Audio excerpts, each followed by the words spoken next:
Such a wonderful Sabbath day. So we're just going to do it old school, no PowerPoint, just old-fashioned paper. Let's kill some trees. I'm sure everyone's familiar with the saying, if you don't learn from the lessons of history, you're going to repeat them. And Israel, as you read through a lot of the Old Testament, certainly kind of fits into that category. They went through a lot. They made a lot of mistakes. They really did. And for us, it's not to look back and necessarily judge, but certainly to learn. So the focus of today's message is through Amos's eyes, what he saw and what he heard and why he was sent to Israel. So we really won't stray too much from the book of Amos. Has anybody gone through that book? Read the book of Amos? It's kind of interesting in certain respects. Amos was a shepherd, or at least he owned animals, and he also was, well, they say he's a farmer, but probably he was a landowner, and they were, they had fruit off whatever trees, whatever that was, in fact. The book of Amos, though, is a prophetic book that we find in the Bible. It's one of the 12 minor prophets. In fact, the book of Amos was the first biblical prophetic book actually written. It's kind of interesting. I don't know if you know, Amos was a contemporary of Hosea and Isaiah. And he was actually active during the reign of Jeroboam II. Does that name sound familiar, Jeroboam? Jeroboam I was the first king of the northern tribes of Israel. And he's the one who set up in two places because he didn't want the northern tribes to go down and keep the feast. So he's the one who set up spots of worship in two places in the north. And this was meant to keep the brethren separated. Amos was written during the divided kingdom of Israel, as we talked about. So after the death of Solomon, the nation of Israel divided. So we had 10 tribes, Manasseh, Ephraim, known as the house of Israel under Jeroboam in the north, and Judah and Benjamin predominantly to the south. And we kind of know them as the house of Judah. And the king under the first king of the south was Rehoboam. And it's interesting to see the king's character for both kingdoms as generations pass. I don't know if you've ever looked at this before. The southern tribes had the occasional revival, repentance, the occasional good king. The northern tribes, never, no, not once. So if you look under the kings under the southern tribes, they were bad, good, bad, bad, good, sometimes very repentant and returned to God. The north, not so much. They were bad, bad, worse, bad, evil, and that's the way it was for the northern tribes. So that brings us to Amos. And at the time of Amos' writing, it was a time in the north where they were actually peaking in prosperity. They were very well-to-do. Many people in the northern kingdom were very wealthy, and they had a good life. It was luxurious at that point. And what they had lost in previous kings, I don't know if you know this as well, but they had actually gained back. So there was a lot of territory lost by the north in previous kings, but under this time they actually got most of that back. And who they didn't conquer, they had good relations with. So there was a lot of trade going on. So a lot of luxury and beautiful things came into the land. Unfortunately, the unusual prosperity brought a collapse of moral standards. Does that really surprise anybody? Really seems to go hand in hand when things are good and we have material things beyond belief that we kind of lose sight of God. It's a pattern. We see it all the time. Ignored were the great ideals and the commandments of God, and which we will read a little bit about, to help the poor, to practice justice and loving kindness. Social corruption and oppression of the poor and the helpless was prevalent at this time. It was one of their serious problems. Many attended sacred festivals to indulge in immoderate enjoyment and revelry. So I can't imagine going to a festival of God and just behaving yourself whichever way you want. That's what they were doing. Others, they didn't even believe in keeping the holy days of God.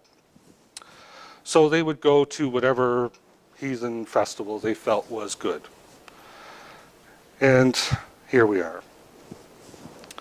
Apostasy was rampant in those days, and Jeroboam I had already set up the calves, as we talked about, so the northern tribes could worship them, and they wouldn't have to trouble themselves to go down where God placed his name. How convenient. And Jeroboam was absolutely afraid of reconciliation and healing between the people. That's what was driving this. Forsaking the worship of God, they worshipped other gods, especially Baal. The Canaanite storm god was one, Ashereth, and the Canaanite fertility god as well. Other sins followed: homicide, perjury, theft, and sexual sin. So I have a question. How do you feel about infidelity? And what does that word actually mean to you? Because what it might mean to us is not necessarily what it means to God, but it comes from the same thing. So how does God view this behavior that Israel had? Is really the question. From his people. Didn't they have a deal? Didn't they have a covenant? Wasn't it, I'll be your God, you'll be my people? So obviously they weren't living up to their side of the agreement. And it's almost like what they agreed to and the covenant that they had with God, they just considered it trash.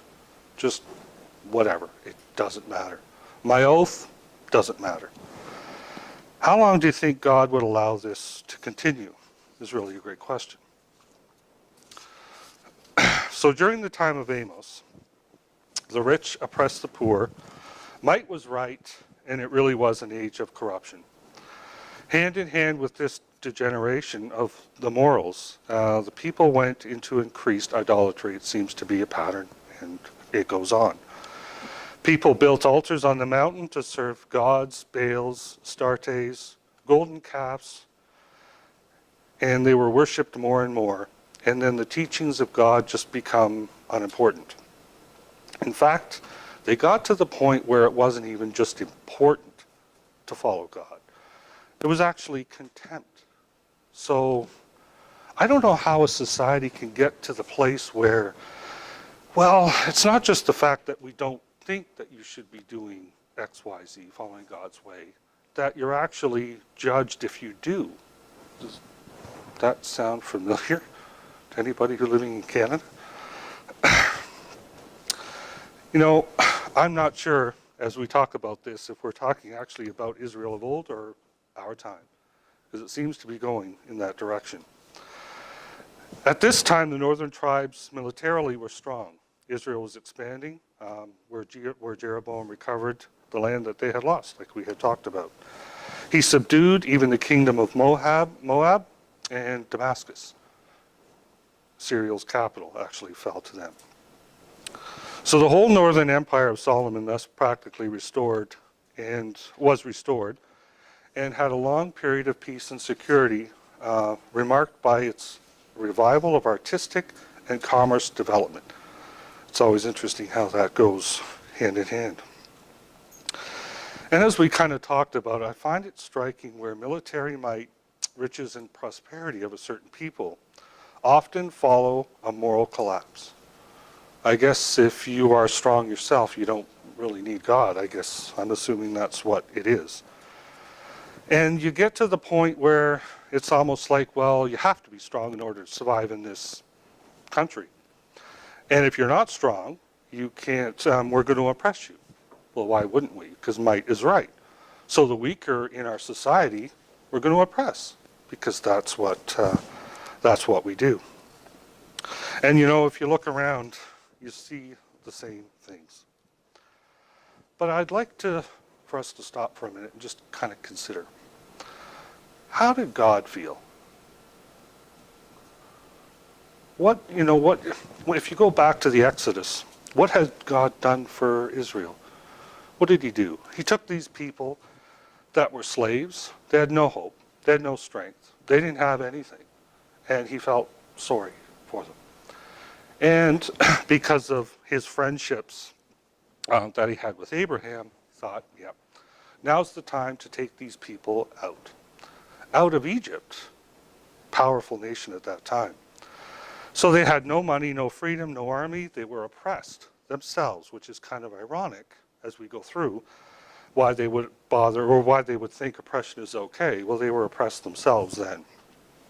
And he gave them a land their own and all the blessings you can imagine and the law of life.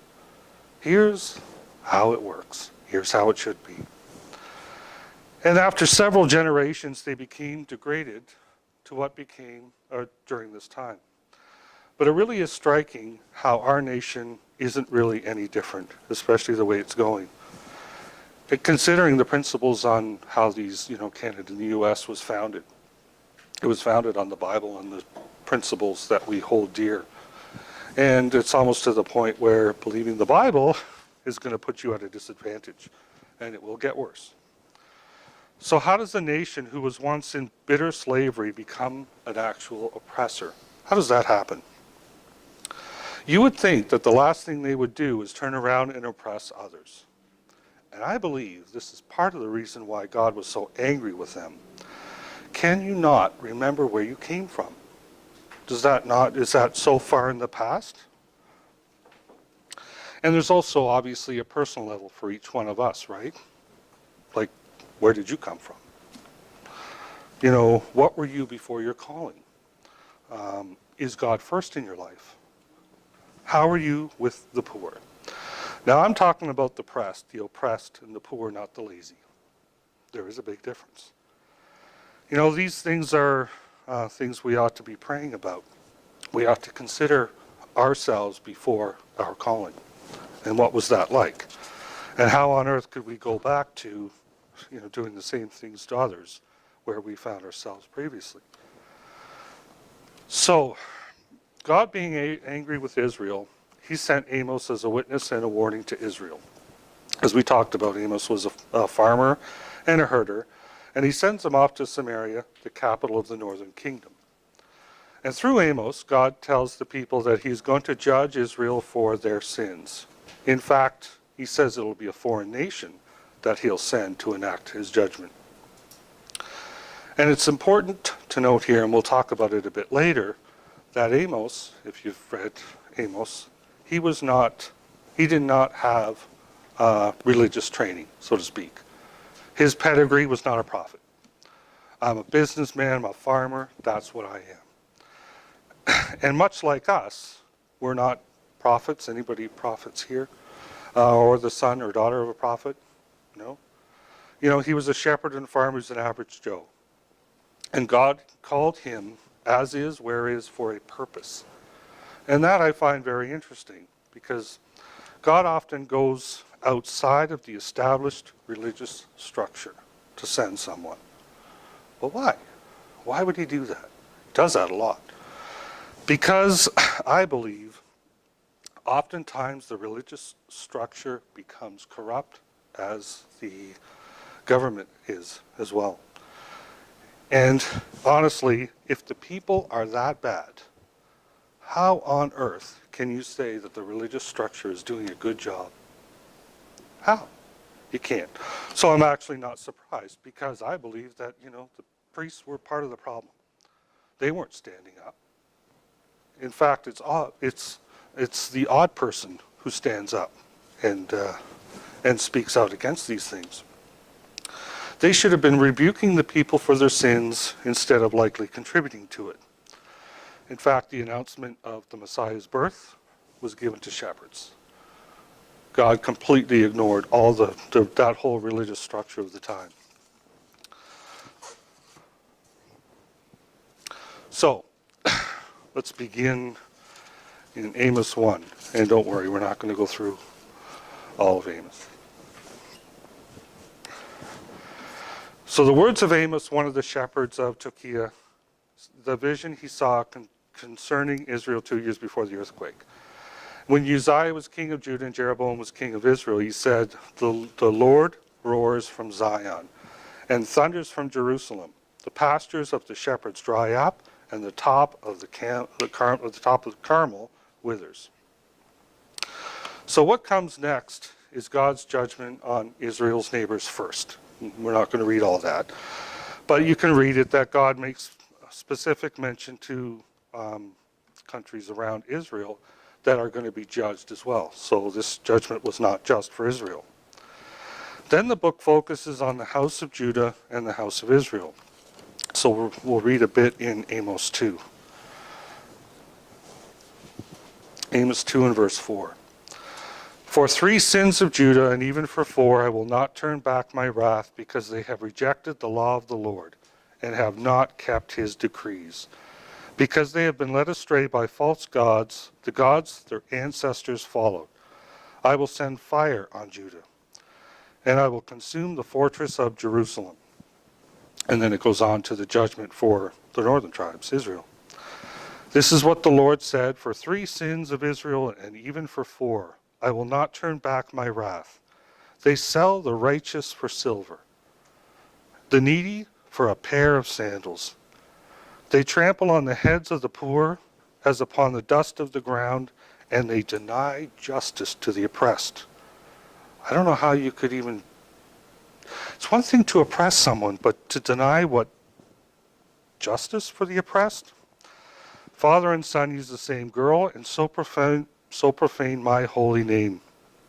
They lie down beside every altar on garments taken in pledge. In the house of their God they drank wine taken as fines. I destroyed the Amorites before them, though he was tall as the cedars and strong as the oaks. And I destroyed his fruit above and the roots below. I brought you out of Egypt, and I led you 40 years in the desert to give you the land of the Amorites. I also raised up prophets among your own sons, and Nazarites from your young men. Is this not true, people of Israel, declares the Lord? But you made the Nazarites drink wine and commanded the prophets not to prophesy.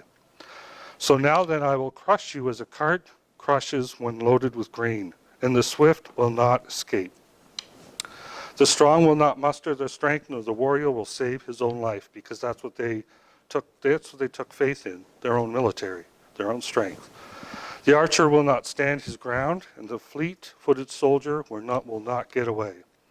And the horseman will not save his life, even the bravest warriors will flee naked on that day. So how does a nation under God get to this place, this level? Where's God's, where God's instruction and his law just don't matter anymore? They'll bow down to a statue, a god they made themselves, out of metal or stone, and even the poor are exploited and used and oppressed. God is trying to break through a hard-headed people, is really what's going on here. And in chapter 3, hear the word of the Lord who has spoken against you, O people of Israel, against the whole family, the ones I brought out of Egypt. You only have I chose. Out of everyone on the earth who I could have chose, I chose you. Therefore I will punish you for all your sins. Do 2 walk together unless they have agreed to do so? Does a lion roar in the thicket when he has no prey? Does he growl in his den when he has caught nothing? Does a bird fall in a trap on the ground where no snare has been set up? And I was thinking as I was reading this, and I thought, what place does these questions have in this context? And then I was remembering, pardon me, Beck, but when my kids were young, and you would catch them doing something, or if you wanted to rebuke them in a way, what's an often reaction that you get from your kids when you're on them for something? Well, why are you so mad? Well, it didn't really happen that way.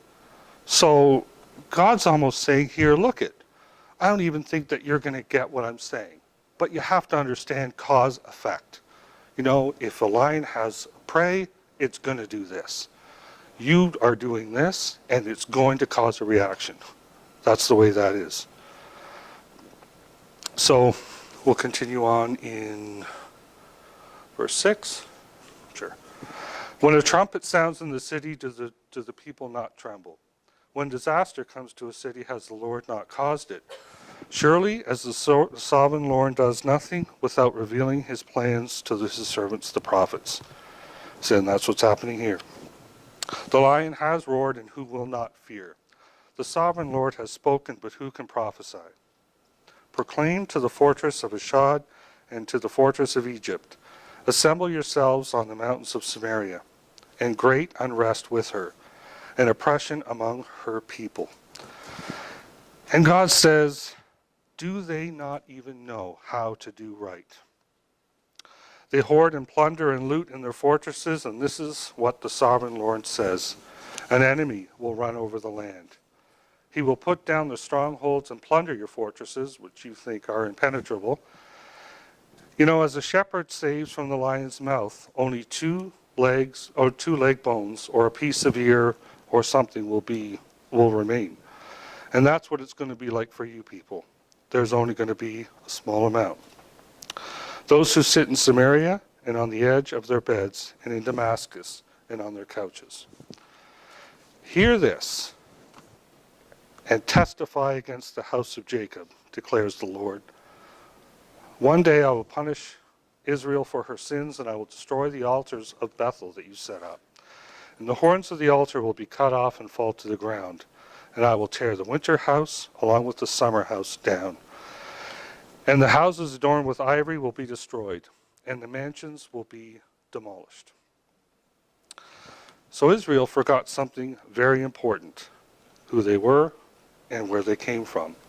And you have God who goes out of his way to try and get through to these people in various ways.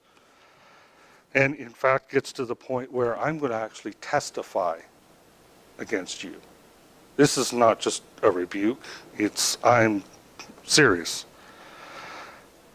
And again, what has God done for you? Because after all, these things did happen, but it's the personal aspect. It's us that really have to kind of glean from here.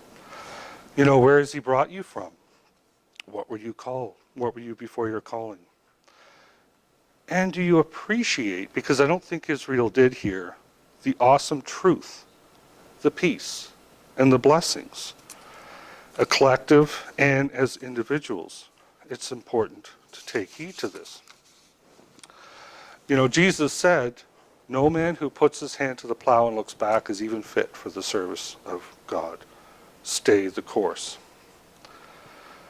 You know, I think with Israel here, God had had enough. He sent message after message and warning after warning. But his people continually are corrupt and bankrupt, as we read. They had a form of religion and paid lip service, and I think this is where we really have to be careful. You know, if there's one piece of advice I think that we need to take is that you can't be like this. It's not just about, you know, coming to church and then, you know, after church I go back to who I was. It can't be like that. I mean, we have to live it. We have to, because God is not fooled. I think we have to be real and honest in our dealings with people, and most importantly, God. We can't pretend that God is far off somewhere and somehow doesn't see. Did they really believe that God couldn't see? Like, I'm trying to get my head into some of the stuff that we read here. How do you get to that place?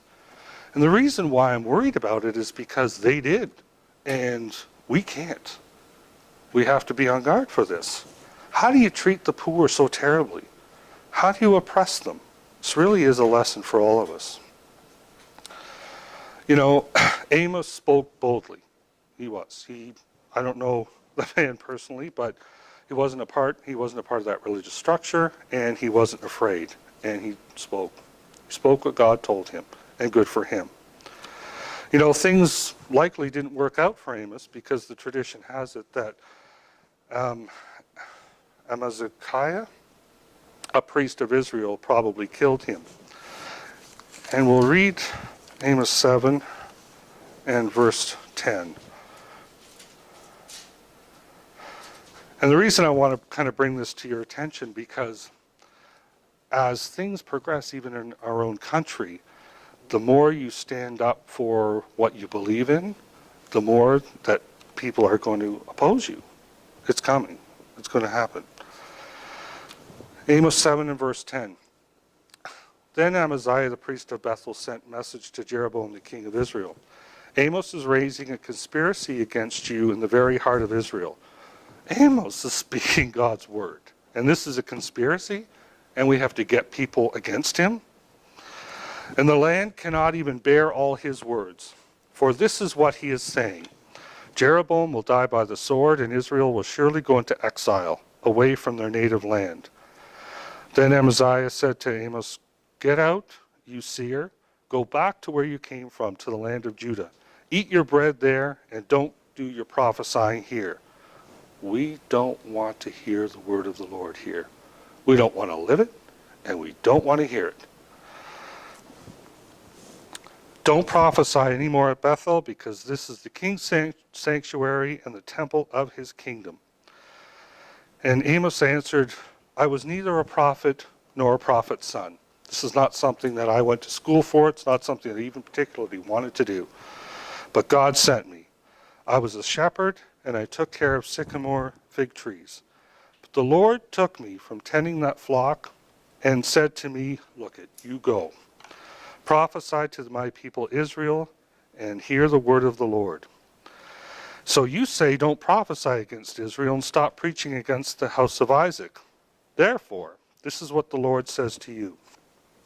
Your wife will become a harlot in the city, and your sons and daughters will fall by the sword. Your land will be measured and divided up, and you will die in a pagan country, and Israel will certainly go into exile away from this land that God gave him. Now, taking care of the less fortunate and the weak in your care is an important theme. That's for sure. And as I often do, I have some questions.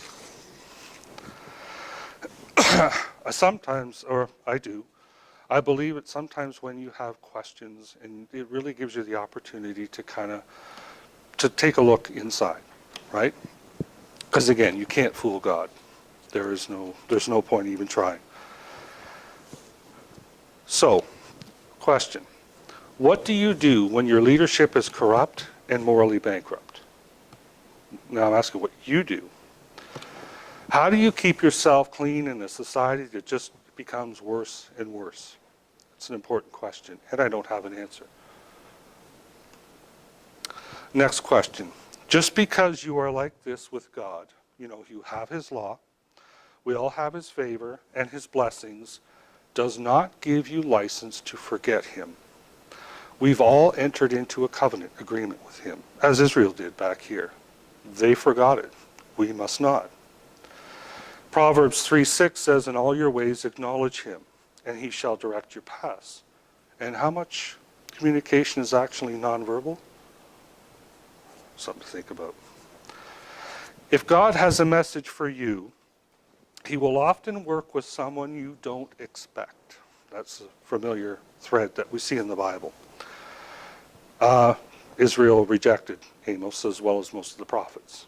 So if you think about that in your own experience, your own Christian walk, who, if God has a message, would he bring it to you? Well, something to think about. I think ultimately we need to be listening and not just rejecting. Another point, military strength and prosperity of your nation will often lead to forgetting God and his ways and his laws. We've seen it time again. So where do you fit in that? Given the climate. So some of these people in Amos's time had to be asking themselves this question, right? This is a terrible country. Look what we're doing. So how do you differentiate yourself? How do you keep yourself strong? That's the question. Amos had focus. Do you think anyone could sway that man? lots of heroes in the Bible. Anybody sway them? Like I know they're all human, but at the end of the day, at the foundation, at the core of their Christianity or their walk with God, you couldn't sway them. We need to be like that. We need to be the same.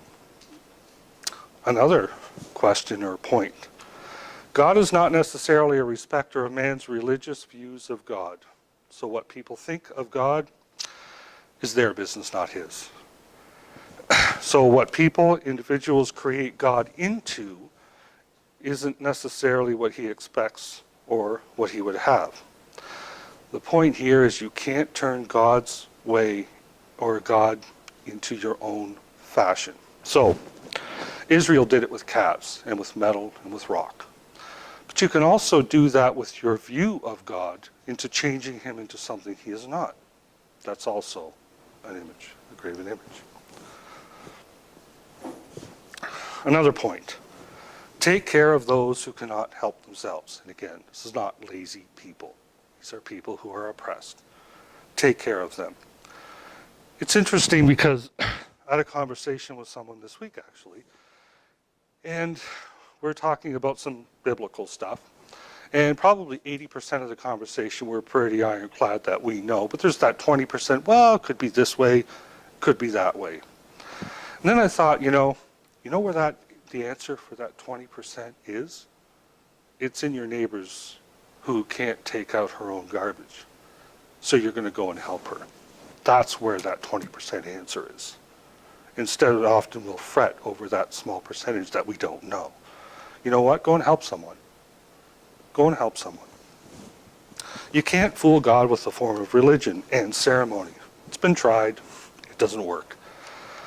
What your faith is worth, and when you're meticulous beyond measure, and the Pharisees were certainly like this, right?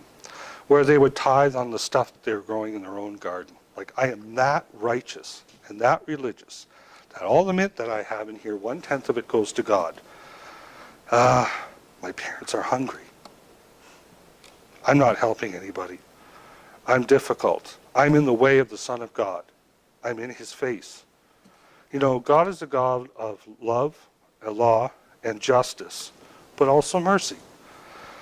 And behaving justly is much more important than ritual. And Amos 5:21-24 says that. Here's one I like. Prayers and sacrifices do not make up for bad deeds. This is not a trading game where, if I have a bad card, maybe I can just swap it in for a couple of good ones. It doesn't work that way. We have to strive to be proper. And when we fall short, we're at the mercy of our Savior. That's the way that works. Practicing religious acts is no insurance against the judgment of God. And that privilege involves opportunity. Immunity cannot claim simply because of a past favor of God, irrespective of deeds and measure of faithful service. And in the days of prosperity, in the days where we're strong, and do we really need God? Well, if you look at it at a certain physical level, no, we don't. Don't forget him. Those are the important days, not to forget him. And Deuteronomy 8:18 says, it shall be that if you at all forget the Lord your God, and walk after other gods and serve them and worship them, I testify against you this day, you're going to perish. And so you have to have your relationship with God. And I want you to think, keep that in your mind. Jesus said something also very important that's relevant here. No man who puts his hand to the plow and looks back is fit for the kingdom. It's forward. That's it. There's no reverse. And most importantly, I think when we were talking about this covenant thing, which is where Israel fell and where they had their issues, God has to be asking himself, all the stuff I did for you, you're showing me what I mean to you. You don't care. You just frankly don't care. All these other physical things mean more to you than me.